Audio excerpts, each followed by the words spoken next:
baka may wish ka before ko basahin yung wish ni mother niya para sa kanya. Anong wish mo sa kanya?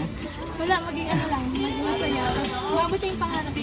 Yun. Tapos sir, ito may babasahin po ako sa inyo. Galing po sa inyong mother po. Ito po.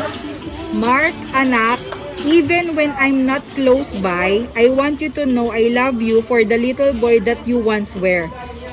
For the amazing man that you are today and for the precious son you will always be. Happy birthday, anak. I hope that you will always be happy and a blessing to everyone around you. Study hard and always remember, Mama is always here for you.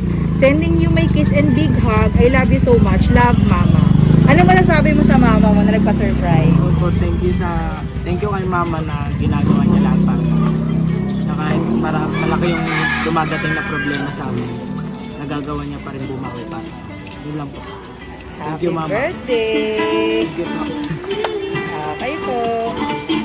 May prayer siya.